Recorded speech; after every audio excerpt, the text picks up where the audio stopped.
some VIPs with us here, and I'm sure they have some questions that they'd like to ask you, but I have one of my own before I turn it over. And I just wanted to find out if you guys got any sleep on your way up there the last, I'd say, I get 19 hours. Did you guys get any sleep?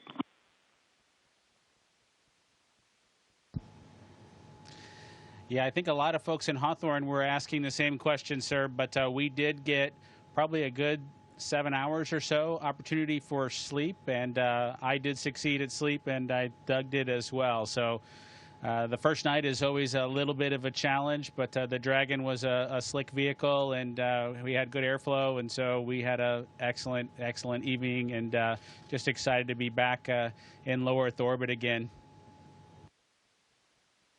Amazing. Well, one of the people that is here with us today is Senator Ted Cruz, and of course he's a huge advocate of America's space program, and he's been somebody who has helped us so much as we transition from one administration to the next administration. And the reason missions like this can have success is because of continuity of purpose. And Senator Ted Cruz was a leader on a bill called the the NASA Transition Authorization Act. And because of that, we have had a lot of political support, and we're very grateful for his leadership. Senator Cruz, would you like to say a few words? Well, congratulations, gentlemen. The eyes of the world are upon you, and everyone is proud of you. All of America is watching you. And today and yesterday represent big, big days. We're looking at a decade since we've had American astronauts launched on an American ship from American soil. And I can tell you, I sat with my wife and kids in our living room watching on TV yesterday, and I suspect we did what just about everyone watching did, including both of you, which is held our breath as it took off. And we're glad to see you've landed safely. We're glad to see you've docked. And so let me ask you, that Dragon is an amazing vehicle. How does she handle?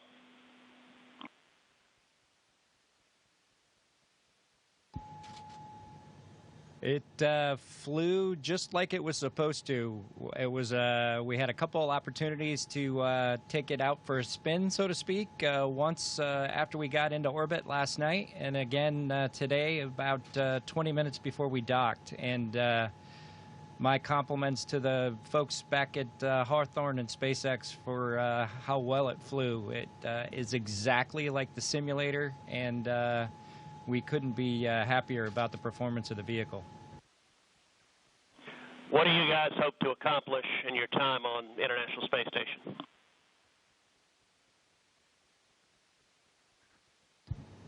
Well, while we're on board the space station, of course, with the new spacecraft, we do hope to put her through her paces, and so the good ship Endeavour is going to get a lot of checkout over the next week or two here, and hopefully we'll be able to declare her operational, and Doug and I will be able to take some burden off of Chris and his crewmates, Ivan and Anatoly, so that we can keep the space station operating at its peak possibilities. So we're looking forward to contributing any way that we can, and like I said, trying to keep space station as productive as possible.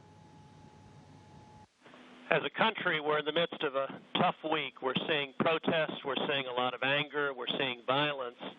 And I have to say, this launch and y'all's docking is a powerful inspiration of what we can do when we come together, of the power of unity, the power of ingenuity. And so I guess the last question I would ask you is since you have the opportunity to address, in particular, all the young people in America, what would you tell them in terms of what we can do when we can come together?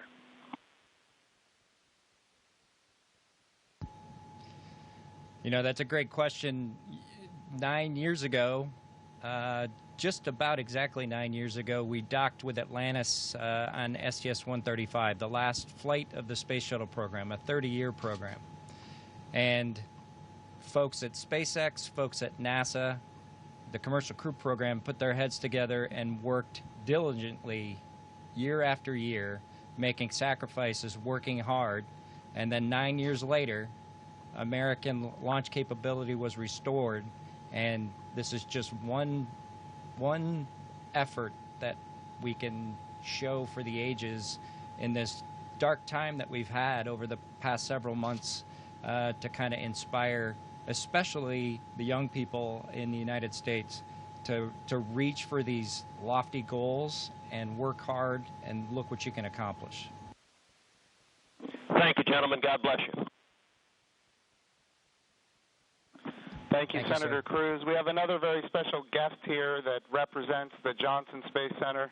And, of course, it's my good friend from the House of Representatives, Dr. Brian Babin. And I want to be clear, he also was a big part of the NASA Transition Authorization Act, which gave us the continuity of purpose to make this happen today. So, gentlemen, here is Dr. Brian Babin from the state of Texas. Thank you. So great to be with you guys. I was at the launch yesterday. I just want to say a huge congratulations. And, you know, there was a thunderstorm that blew in about 30 minutes or 45 minutes or so before liftoff. And it was in doubt there for a minute, but it was just an enormous achievement. I just want to say thank you for you guys. Really appreciate what you're doing for America, and the crew that's already been up there, Chris, and your two fellow Russians. To give you a great big thank you as well. I have a son who was a Navy SEAL, and I want to thank you for your service there too, Chris. And also, I would like to just see what I know you've said that the craft, the Dragon, handled very well, but I want to see how it compares with the space shuttle. If one of you would address that, I would appreciate it.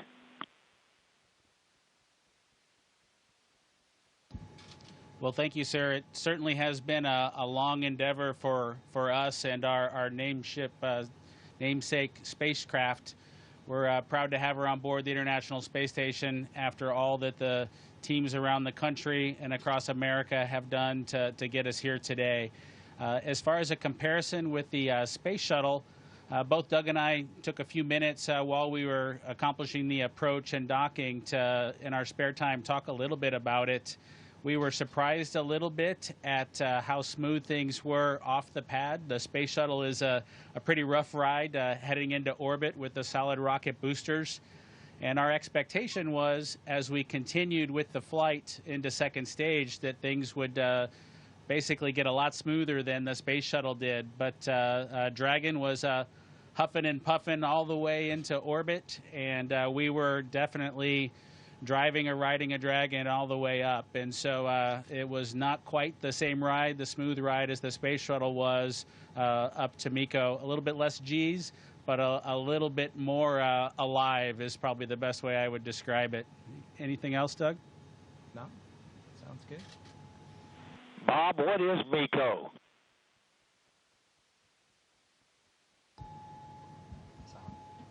Sorry, I have to apologize for actually using the term MECO. It's a little bit confusing between the space shuttle and the Dragon vehicle. So it's a main engine cutoff is what MECO stands for. Those happened at different times in flight for the two vehicles. For the space shuttle, that was when you were all the way in orbit. For Dragon, that was just a little bit after 2 minutes. And then we had the single engine cutoff for second stage when we achieved orbit. So that time under the single engine under Dragon with one engine was more of an experience than the shuttle was for that 6.5 minutes or so that we were under that second stage motor. Well, I would just like to say, in fact, Doug, did you have something you wanted to add there? I met your mother and father yesterday, Doug, and great folks. They're very, very proud of their son.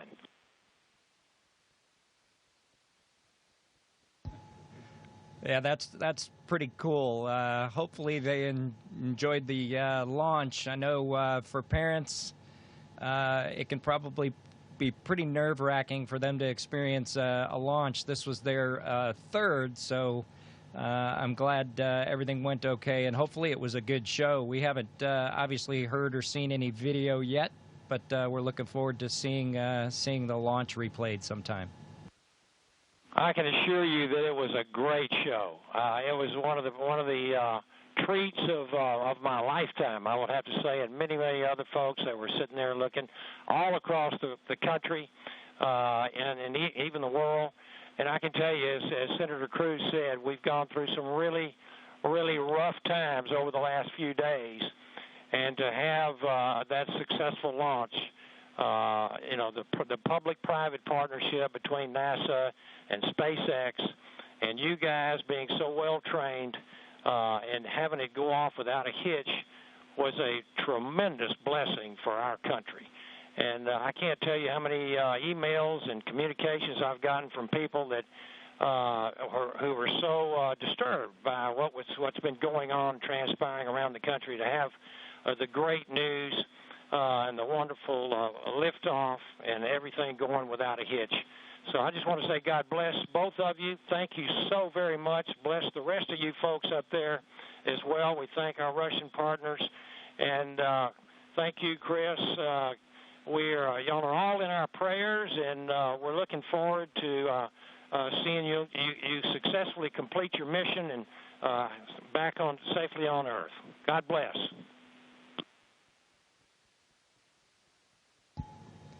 Thank you very much. Yeah, and just so you guys are aware, the show was in fact spectacular. The ratings on NASA TV beat everyone else. Not just some of them, it beat all of them, and that includes, just so everybody is aware, the whole world saw this. It trended #1 on Twitter. It was the #1 thing talked about on social media in general. This was an amazing moment, and it represents a transition in how we do space flight from the United States of America. NASA is not going to purchase, own, and operate rockets and capsules the way we used to. We're going to partner with commercial industry for access to low Earth orbit, and those partnerships are going to enable our providers to get customers that are not NASA and drive down our costs.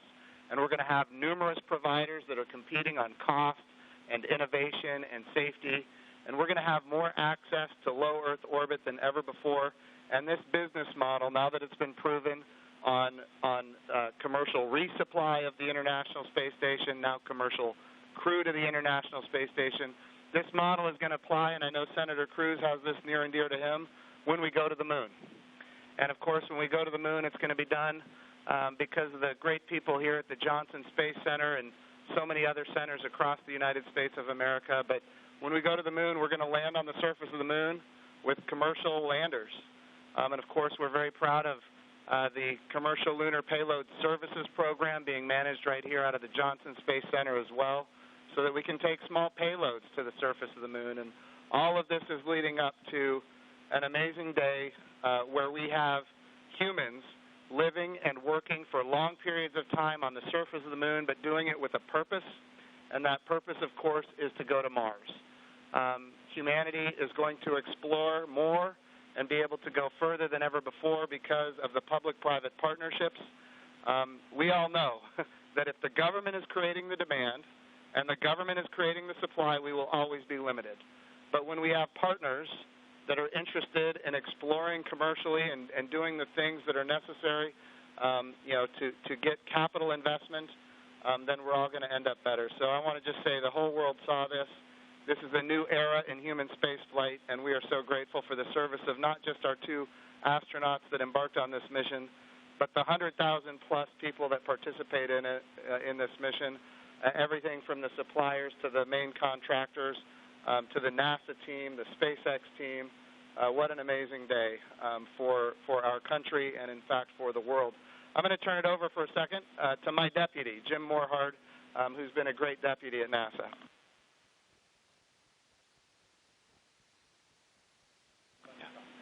Gentlemen, congratulations.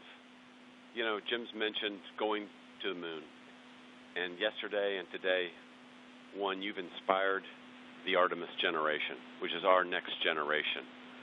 And that's what this is about.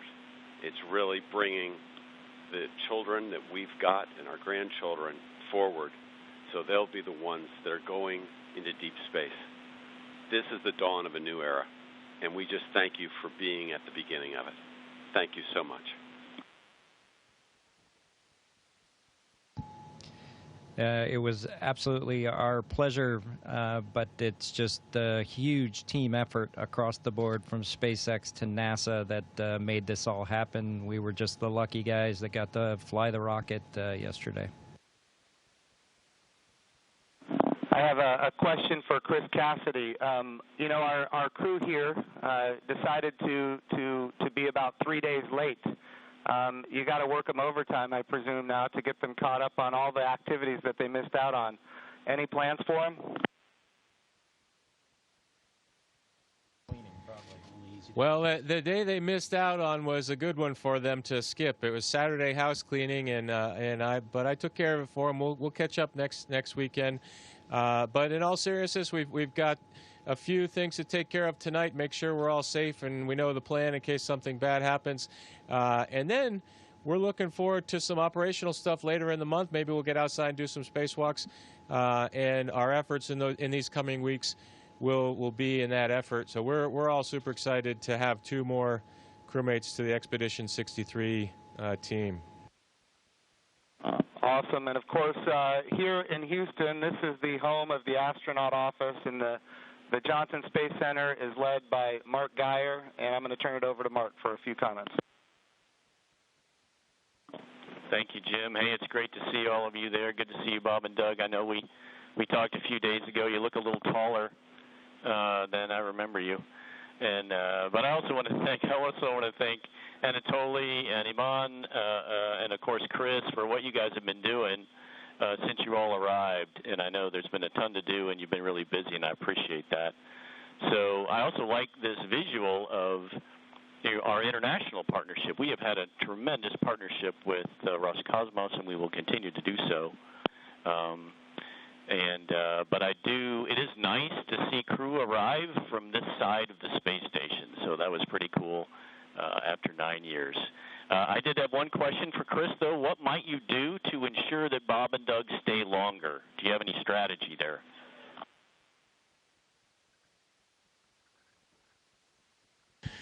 Well, we'll slow down the rate of which I'm eating food, and maybe we can stretch out our consumables a little bit. But that's a great question. We'll have to come up with some conniving scheme here in the next few days. All right, thank you. Thanks, guys. Look forward to greeting the 3 of you eventually back in Ellington after your work is complete. Thank you. And, of course, Mark Geyer has an amazing deputy, Vanessa Weish, if you'd like to come and say a few words. Thank you, Jim. Hi, guys. You look really good. I just want to say on behalf of everybody here, we just want to thank you. It was an amazing launch, and we love seeing the docking. You guys all look really good. Just thank you for all that you're doing, and we can't wait for you to return, but not too soon. Station wants you to get a lot of work done, so looking forward to all of that. But thank you, and God bless. Thank you, Vanessa. We appreciate that. All right, we also have with us Steve Jerzik, who is the Associate Administrator for the agency. For people who don't know what that is, that, of course, is the Chief Operating Officer of the agency. But he also ran the flight readiness review for this mission. He did really an amazing job, and I can't say enough about his leadership at the agency. Steve, if you'd like to say a few words, ask a few questions. Hey, guys, it is just great to see you all on the station. I can't tell you how my adrenaline shut down when you guys opened the hatch. I mean, I've just been on edge ever since yesterday, and the weather cleared. I can't tell you how great it's been to see you on station. It has been a team effort. I felt like the last 2 years I've kind of been part of the team, working through issues, and it's been a heck of a year and a half with Demo 1 and the in-flight abort test, and working through issues like parachutes and the escape system. And I just could not be more proud of the team for getting to this point. It's amazing, and you obviously have been part of that. I really appreciate you all showing up in Washington, D.C. at our reviews, and because the last thing we do at those reviews is look at you all, because you guys are the risk takers, and make sure you're okay with where we are and where we're headed. So I really, really appreciate that. I really appreciate your active participation in that. And I could not be more, like I said, more proud of the team, and congratulations. And it is awesome to see you guys on station.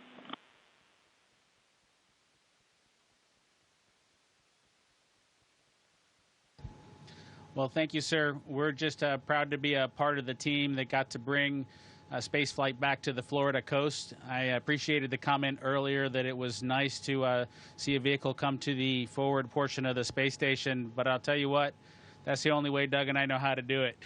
So thanks to the team for providing it to happen our way. We appreciate that. Well, Bob and Doug, just so you're aware, I'm being given the wrap signal. Doug, did you have something to say before we wrap it up here? Oh, no, sir. We're just happy to be here, and Chris is going to put us to work, and hopefully we will fit in and not mess too many things up. I have no doubt that you guys are going to do amazing work. I just want you to know the president came to the launch and the vice president came to the launch. About half the cabinet was at the launch. We had members of Congress and members of the Senate from both sides of the aisle, and this was an amazing moment of unity for the nation. It was an amazing moment for the whole world to look up. In the midst of the coronavirus pandemic and some other challenges, we were able to have this very, very special moment where we could all look at the future and say that things are going to be brighter tomorrow than they are today. And you and the NASA team and the SpaceX team gave us that opportunity, and for that we are so, so grateful. I would also be remiss as the NASA administrator if I didn't promote what comes next. And of course, this is the beginning. We are now launching to low Earth orbit again, but we will soon be going to the moon. We will be going to the moon sustainably with commercial partners and international partners. We're going to use the resources of the moon to learn how to live and work for long periods of time. Ultimately, we're going to take all of that knowledge and we're going to go to Mars. And of course, this time when we go to the moon, we go with a very diverse, highly qualified astronaut corps that includes women, which is why we call the program Artemis, named after the twin sister of Apollo, and she, in Greek mythology, was the goddess of the moon. This is the beginning. There is so much more to come, and I'm glad that our representatives of the Johnson Space Center are here because we're going to be asking them to fund this project. And what an amazing day that you guys have given us. So thank you from not just me and the people here, but from the United States of America and people all around the world. I'm more popular on Twitter than I've ever been, and it's because of you guys. Thank you.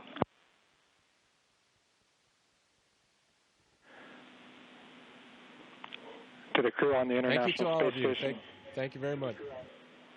Hey, Chris, we ask that you just hold your position for a few minutes. There's, of course, a number of photos we'd like to take. And then a quick note for those down here in the room. To Senator Cruz, Congressman Bobbin, Administrator Bridenstine, Director Geyer, and all of our distinguished visitors, thank you for your participation in today's historic event, and thank you for the leadership that has enabled it.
Station, this is Houston ACR.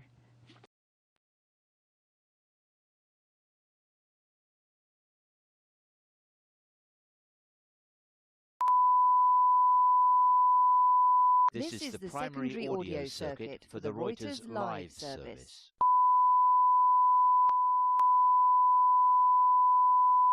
This is the primary audio circuit for the Reuters live service.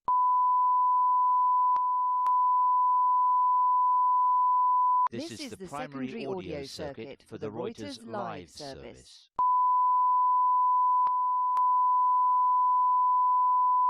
This is the primary audio circuit for the Reuters live service.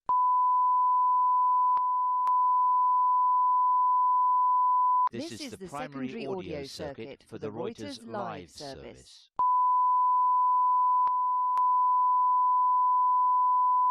This is the primary audio circuit for the Reuters live service.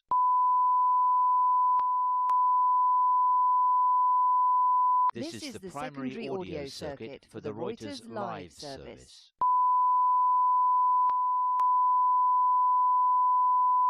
This is the primary audio circuit for the Reuters live service.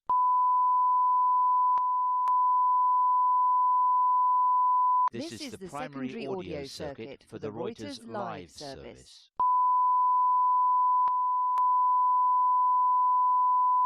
This is the primary audio circuit for the Reuters live service.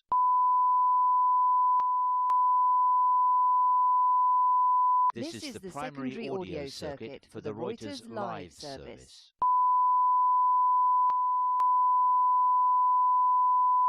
This is the primary audio circuit for the Reuters live service.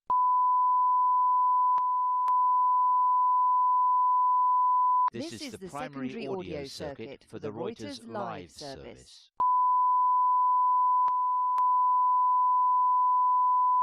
This is the primary audio circuit for the Reuters live service.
This is NASA TV.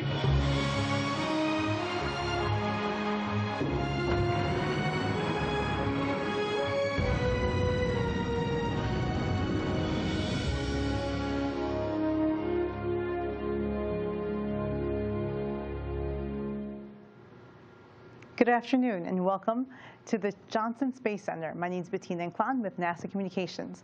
Thank you for joining us for this post-docking news briefing of the NASA SpaceX Demo 2 mission. Just moments ago, astronauts Bob Behnken and Douglas Hurley arrived at the International Space Station aboard the Crew Dragon.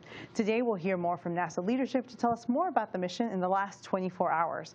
With us today is NASA Administrator Jim Bridenstine, Mark Geyer, JSC Director, the Director of the Johnson Space Center, Steve Stich, the Program Director of the Commercial Crew Program, Kenny Todd from ISS, the International Space Station Program Director, Deputy Program Director, and Shel, Lindgren, NASA Astronaut. Thank you so much, all of you, for joining us today. We're going to start with opening remarks, and then we'll go to questions from reporters. So first up is our NASA Administrator, James Bridenstine. Thank you, Bettina. I just want to say congratulations to the NASA team and to the SpaceX team, and really congratulations to the United States of America. This has been an amazing 2 days. We're still at the beginning. We have a mission in front of us, and of course we need to make sure that we bring Bob and Doug home safely. But when we think about launching American astronauts for the first time on a brand new rocket, this has been done 4 times in the history of the United States. Mercury, Gemini, Apollo, Space Shuttle, and now Crew Dragon. So it's actually 5 times now.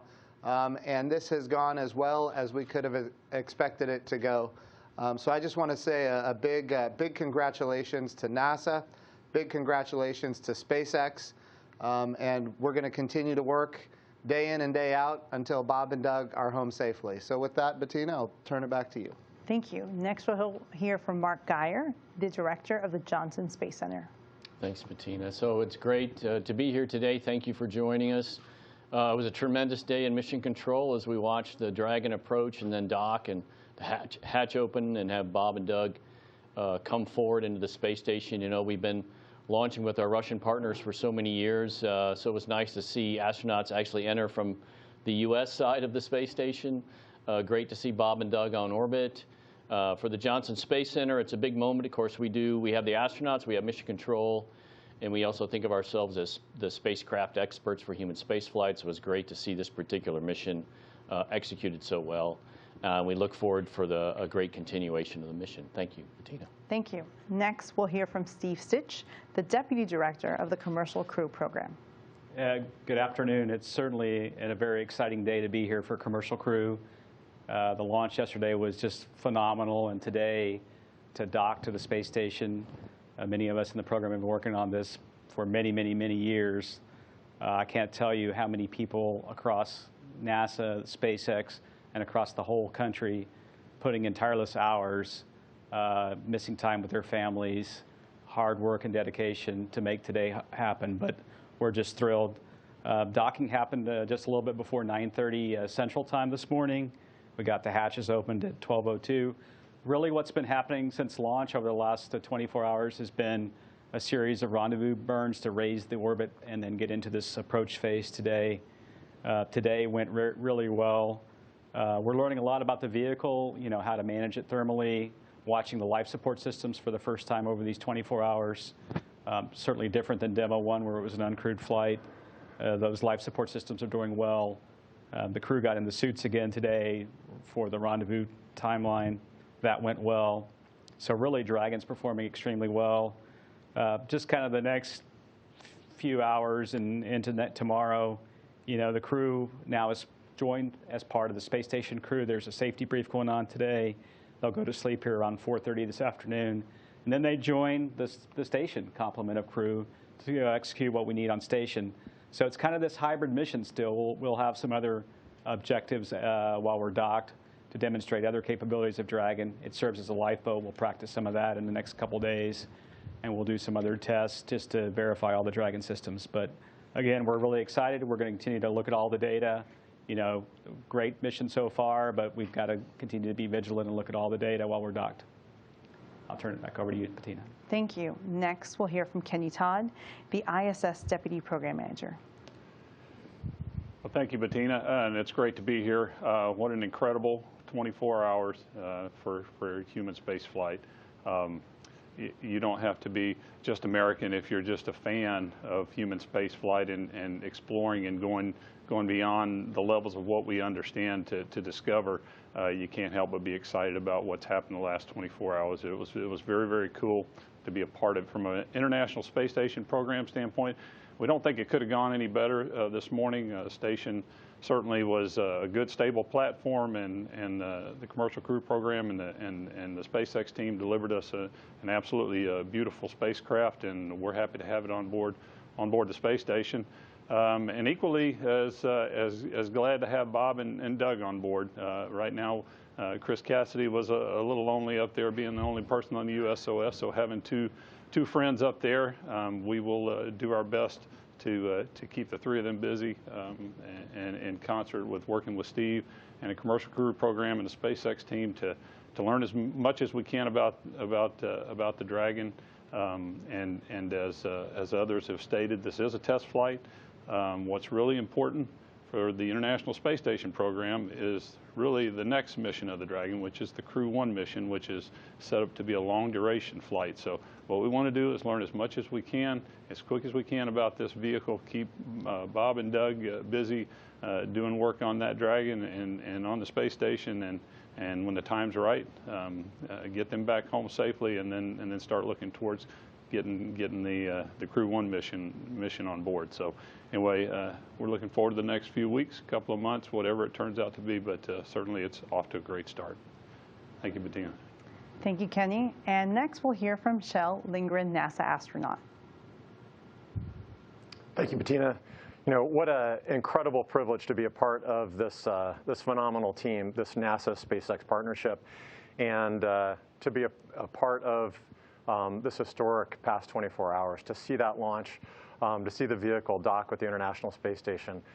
Incredibly happy for Bob and Doug, for NASA, for SpaceX, and for America. You know, for the past year and a half, I've had the opportunity to train as the backup for this mission, to work with Bob and Doug, with SpaceX, and with NASA.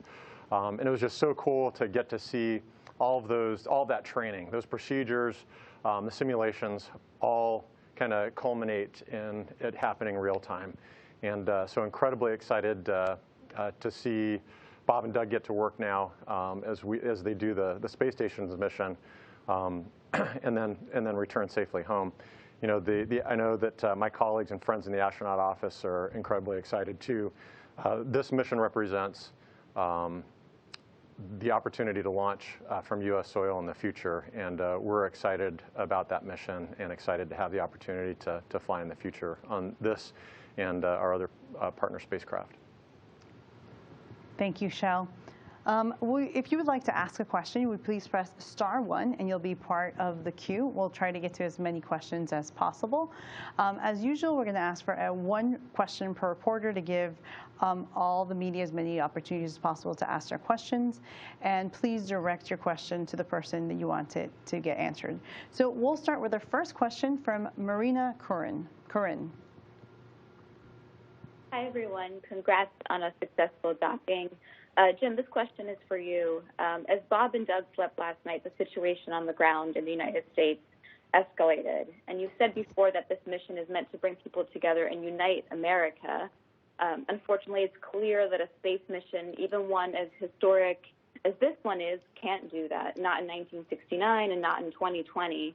So I'm wondering, do you think that the message here should change in any way? How can we celebrate American space exploration while also recognizing what Americans are going through at home?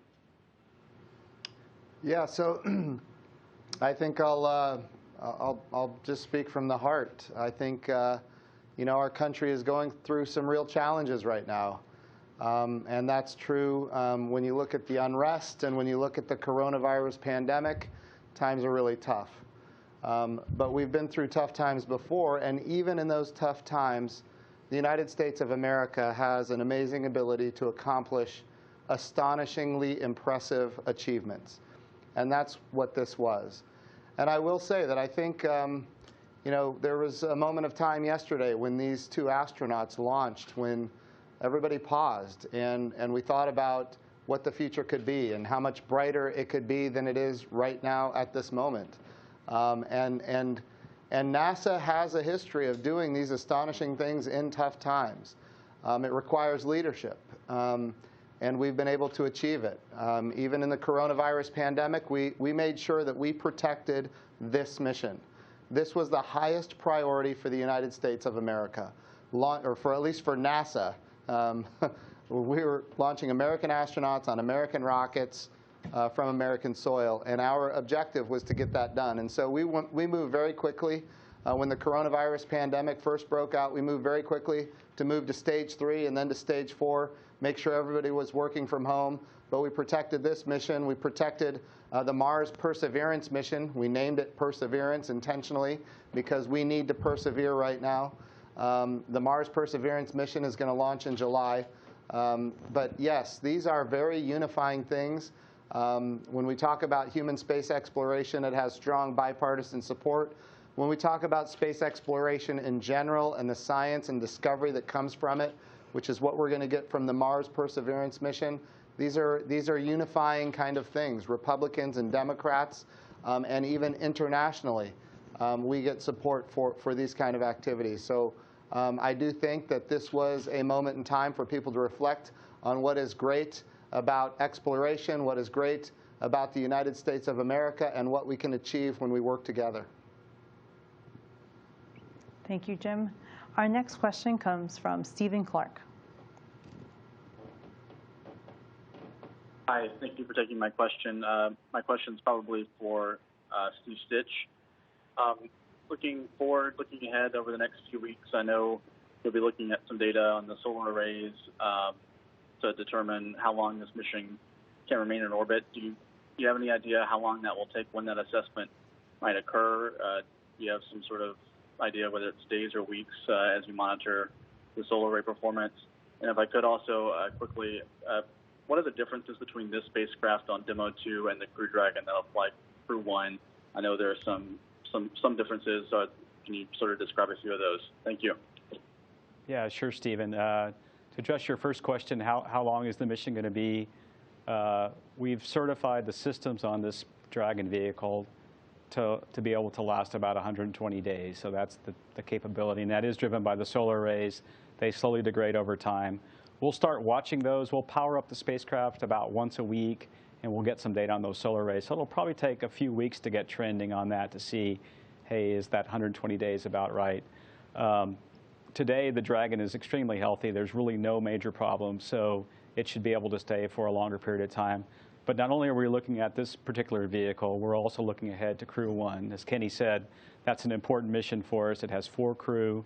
It really is what Commercial Crew is about, having a vehicle ready to do these increment missions. So we'll look at that readiness of that vehicle. Right now it's targeting toward being launch ready at the end of August timeframe. And so we'll just kind of continue to look at this vehicle. Is it performing well? We'll look at the readiness of that vehicle. And then, you know, in a month or so, we'll be able to make a decision as to how long to keep this vehicle in orbit. The second question was, what's different between this version of Dragon and the Crew 1 vehicle, which is the next Dragon? They are very similar in terms of their systems, the life support, the GNC. The Crew 1 vehicle can land in a little bit higher wind state. The SpaceX has changed some of the outer composite panels to make that a little stronger. It can land in higher winds. It also has the capability to dock not only to the forward port of the space station, but it can go to the zenith port as well. So it has that capability, and it has a couple of other features. But largely, it's the same vehicle, and it's set up for 4 crew, and then can dock at either port, and then a little bit better capability relative to landing in higher winds, I would characterize as the big differences. Thank you. Our next question comes from Stephen Cowan.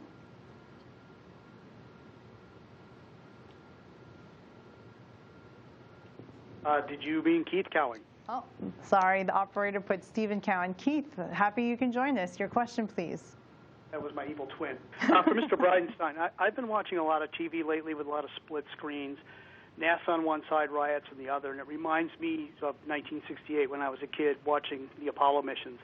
You say that the Demo 2 coverage topped everything, yet these heat charts that you were showing on TV yesterday seem to suggest that the only interest that you're seeing is from the states where the Dragon was built and flown, California, Texas, and Florida. Can you provide some more detailed stats to back up your claims? But moreover, and I know this has been asked many times, how do you convince the millions of angry and upset people who were not watching TV, they were out in the streets with their phones and wearing gas masks, that two guys in a spaceship is more important than the problems that, in quotes, we have here back on Earth, which was the line that we used back in 1968. There doesn't seem to be a connection between what NASA is doing and this subset of the population who is looking for answers. Yeah, look, I think what NASA does is astonishing. It's impressive, and it does bring people together. If the expectation was that things on the ground were going to change because we launched a rocket, I think maybe the expectation might have been a little high. But I will tell you that Bettina, do you have the numbers on how many people watched on NASA TV? So we're still collecting the data, but some of our metrics is saying peak viewership for the May 30th joint NASA SpaceX launch broadcast across all of our platforms was at least 10.3 million concurrent viewers, the most watched event we've ever tracked. Yeah. So I think it is impressive, and I think a lot of people saw it. I think the whole world saw it, and we're very proud of that. And I just want to make sure that we can continue to congratulate the SpaceX team and the NASA team for doing amazing work, even in the midst of tough times. Yeah. And I will say those numbers are only for the NASA SpaceX. That doesn't count broadcast and other agencies and news outlets that we're talking and promoting this incredible achievement for humanity. So we'll go to our next question. Marcia Dunn.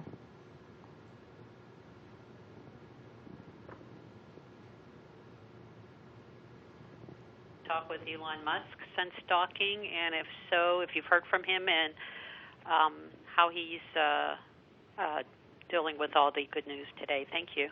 Marcia, can you repeat your question? We think we missed the first half of it. And if anyone has other questions, please press *1 to be added to the queue. But Marcia, if you could please repeat your question. Yes, for Mr. Bridenstine, I'm wondering if you've had a chance to touch base with Elon Musk since the docking, and if so, what he's saying about it. Thank you. I have not. Since the docking occurred a few hours ago, I've not had the opportunity to speak with Elon Musk, but that will be coming up, I would assume, in a few hours. And I can just say from the whole SpaceX team, I've talked to a lot of their leadership. They're just ecstatic. Their mission directors are extremely happy. Their engineers, the lead of the Dragon production, his vehicle did it outstanding in these first 24 hours of the mission. So, when you talk to the SpaceX employees, they're very proud of what they've done. They've worked very hard, and they're excited to have this phase behind them. So if there's any other questions, right now we've gone through most of our questions. I guess we've done so many great media events throughout the last few days. I know we've tried to give as many access to reporters.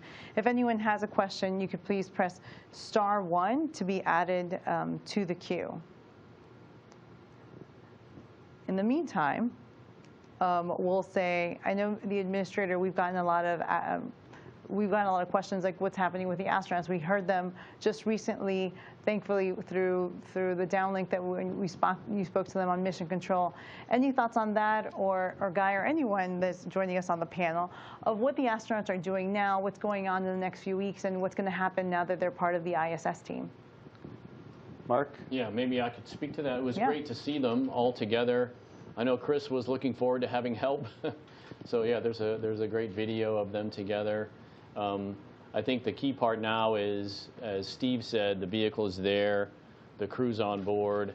That was the main thing. Let's make sure Dragon and the mission is going well.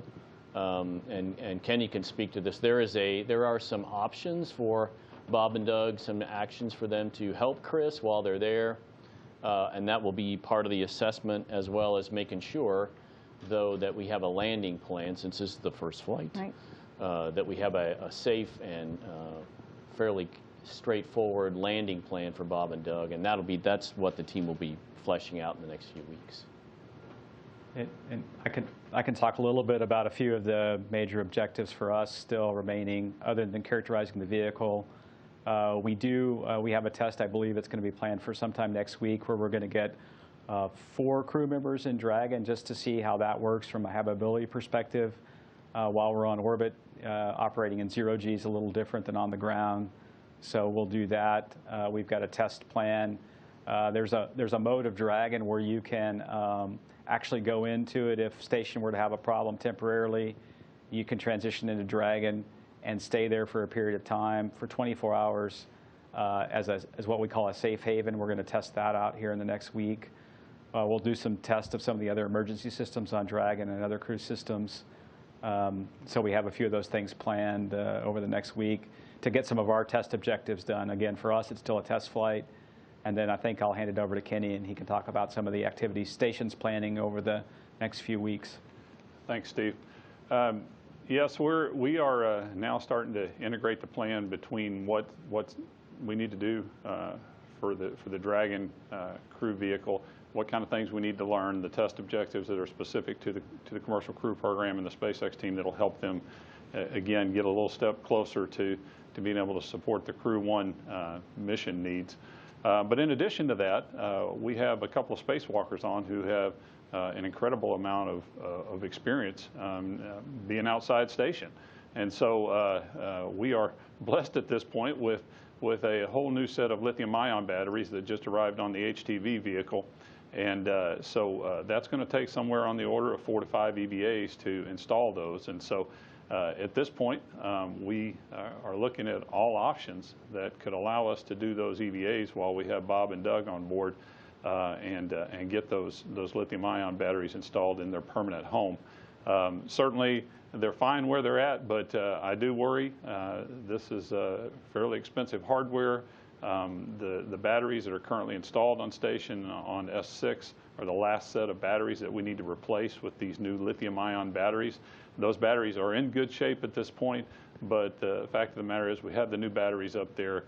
When the HTV goes away, we're basically going to have to temp stow these new batteries, and it would be in our best interest to go ahead and have those batteries installed and have that work behind us and not have these assets basically in this temporary holding pattern, if you will. So that's something we're going to be looking at as we start to put the requirements together for what we need to do with the commercial crew program, as well as what we need to do with these batteries and some of the other things on station.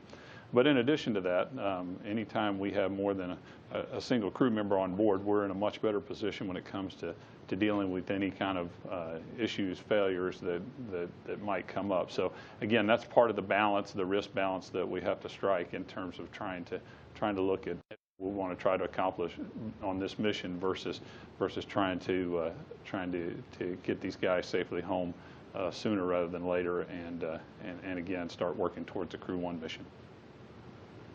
And I would just add from a crew perspective that I know that Bob and Doug are just excited to be on low Earth orbit, successfully docked to the space station, and I think at this point they can breathe a sigh of relief. You know, launch, of course, is an incredibly dynamic phase of flight. Meeting all of the manual flying objectives, having the opportunity to fly a spaceship in low Earth orbit, both away from the station and then closer to the station, to demonstrate that capability, and then to have a successful docking and to come through that hatch, that at this point they can relax a little bit and enjoy being on the International Space Station, having that opportunity to look out the window, to see the Earth below, to float, to maybe have a meal with the crew that's on board that they just joined.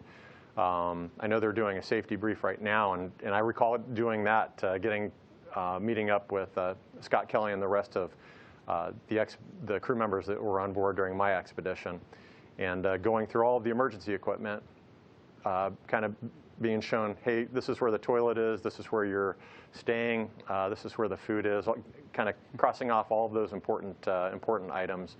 And then and then having that opportunity to just get used to floating in space, being in that weightless environment. And Bob and Doug, of course, are veteran space flyers, so that readaptation process will happen very quickly.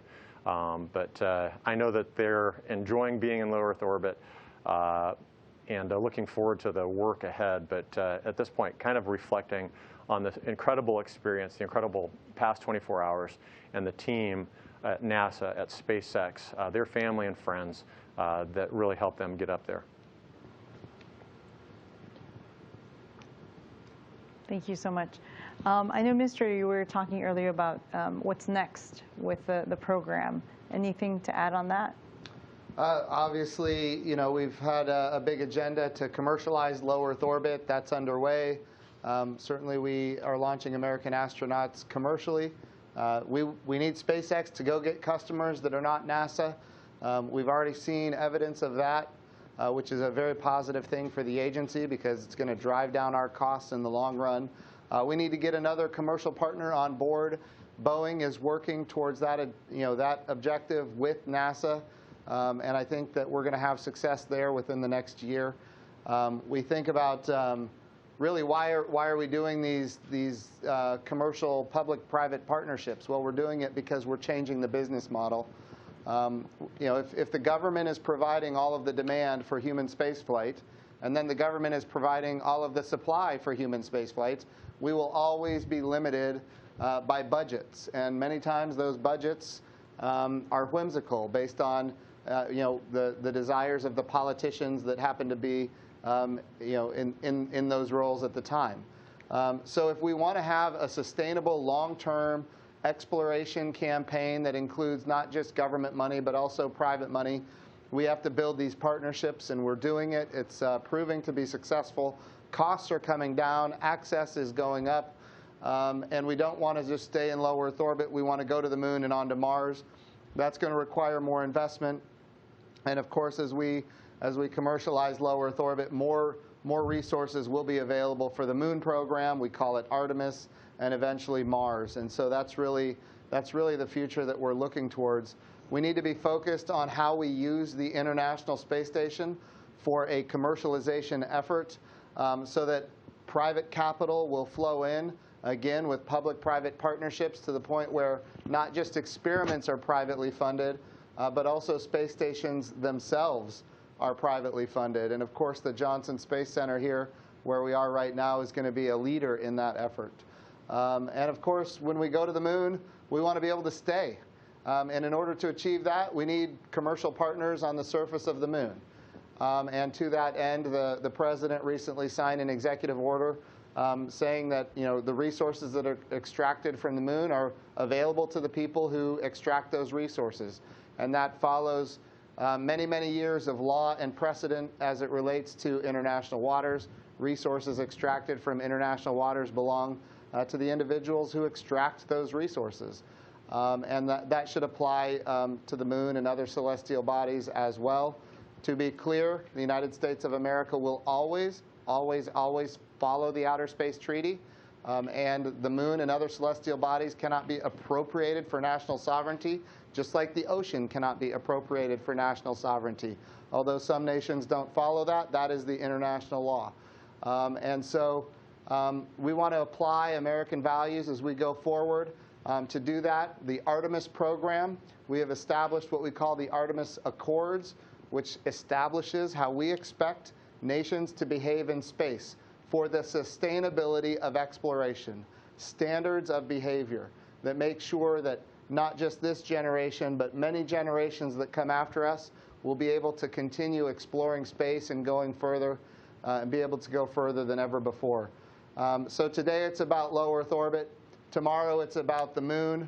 And of course, we want to stay at the moon for long periods of time. We want to learn how to live and work on the moon. We want to go with commercial partners, international partners, and use the resources of the moon to live and work for long periods of time, and then apply that architecture, apply that learning at Mars as well. So the vision is big. NASA's budget today is as high as it's ever been in nominal dollars. Maybe not in real dollars if we go back to Apollo, but maybe we can get there soon too.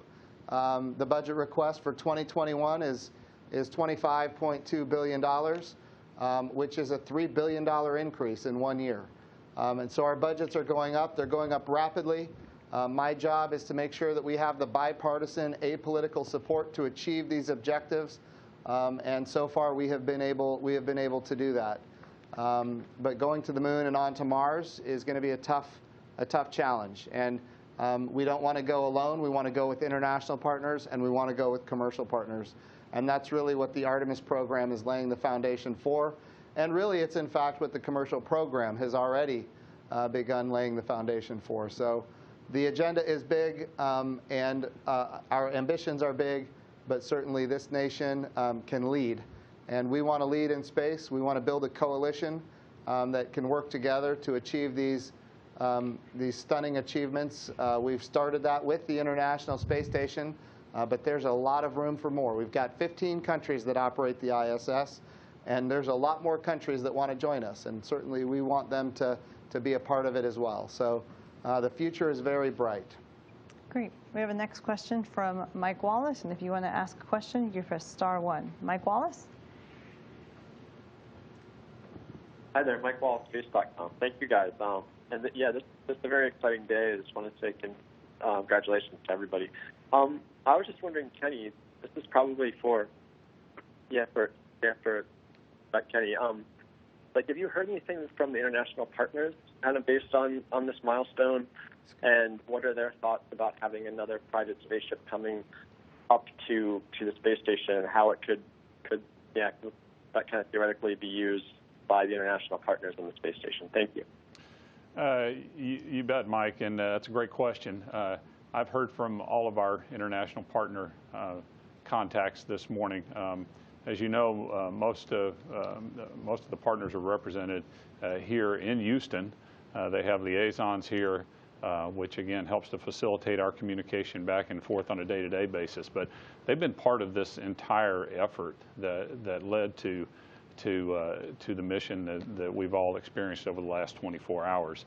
And to a partner, they have been nothing but supportive. And after the docking today, again, I heard from every one of those partners, all of them basically cheering us on and talking about the historic nature of not just yesterday, but the entire time period that led up to the docking today. So I think they all felt like they were part of something. There was something big and something grand and something that really was a next step, which, as the administrator said, we're trying to do the next steps with partners, and be they commercial or international, and the set of partners that we work with on the International Space Station applaud these kind of efforts like what we're doing, and are very supportive, and we're certainly working with them as part of our coalition of partners to identify opportunities for them to fly on these vehicles as well.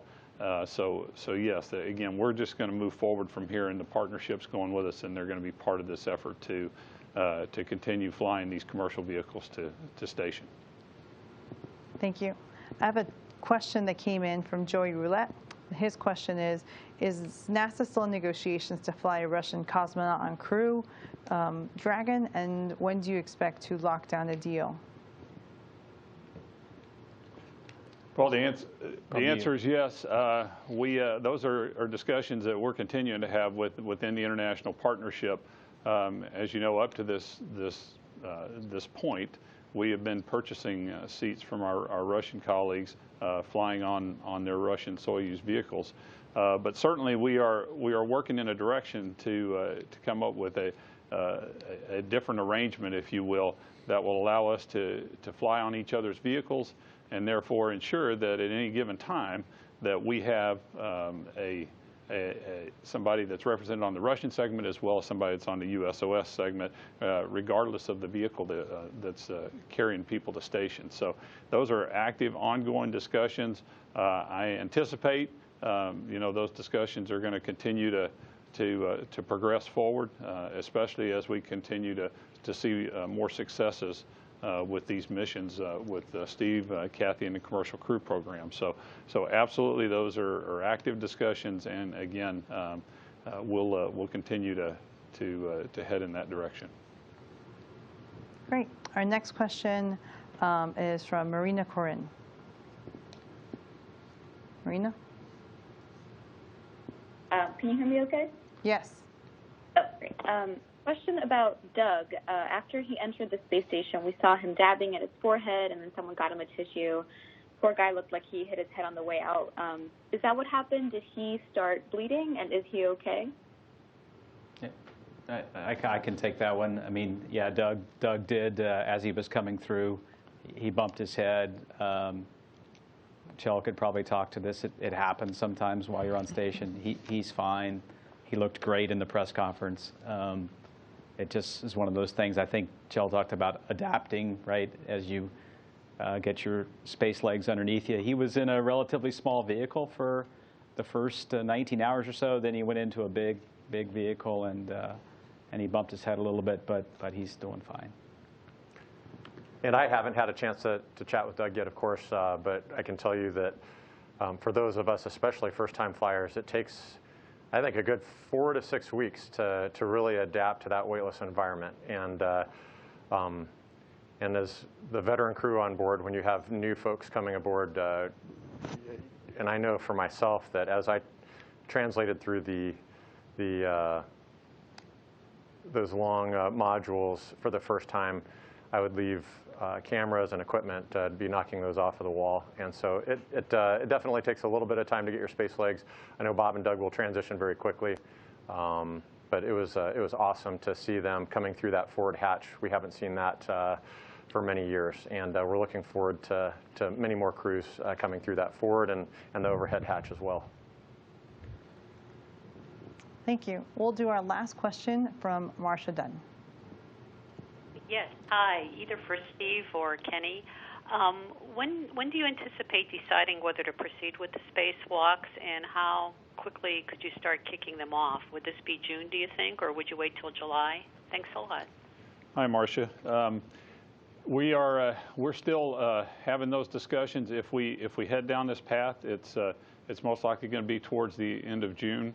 We had considered doing some upfront work ahead of this mission to start laying the groundwork for that, but decided against that, just to make sure that we got the crew on orbit, and that way we weren't in this constant sort of replan in case we were having technical issues or weather issues and so forth. So we made the decision that we would wait till the crew got on board and then start to lay some of these upfront items in the plan. So we've got about another week and a half, and then you'll start to see some build-up. And again, you won't see it, but there will be things that will start to happen in the direction of preparing for some EVAs that'll kick off around the end of June. I would tell you at this point, I would call that very preliminary planning, just because, again, we need to work with Steve and the rest of the agency leadership and make sure that we're well calibrated on how we want to approach the next few weeks with this Dragon on board, and making sure that we're learning everything that we can, and that we've got all the right priorities in place. But in order for us to do some EVAs, we've probably got about a week and a half, and then we'll need to start that ramp up in order to get out the hatch by about the end of June. And if we do head in that direction, we'll probably go on 6-day centers. With the exception of the middle of July timeframe, where we've got a high beta period, where the sun angle on the station, really, it's just because of the power issues that we have in those timeframes, we probably would steer clear of trying to do an EVA in that timeframe. But anyway, that's the general thinking. I would call it more at the 10,000-foot level at this point, as opposed to the 200-foot level. But hopefully that helps. Thank you so much. We're going to close it out with closing remarks from our administrator. Well, thank you, Bettina. I just want to, again, congratulate the NASA team and congratulate the SpaceX team. This has been a long time in the making, and I think it's been really astonishing to see how it came together. NASA set what the requirements were, and those requirements were based on payload and based on safety, and then our commercial partners innovated. And we got very unique solutions, one from SpaceX and one from Boeing. And as of right now, the SpaceX solution is attached to the International Space Station, and We will be working day in and day out to make sure that it comes home safely with our astronauts. And we will continue working with Boeing to make sure that they are successful as well, because they have had significant milestones that are impressive, and we need to get them across the finish line. So I just want to say congratulations to the Commercial Crew Program. Steve Stich, you and your team, and Kathy Leaders have done just amazing work, and we are so grateful to you, and we're grateful to the SpaceX team as well. And here we go. We're back. We're launching America. So thank you for everybody who paid attention to this really, I think, monumental achievement, and we've got more to come. Thank you. Thank you so much for joining us. It concludes our press conference. Have a great day.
you.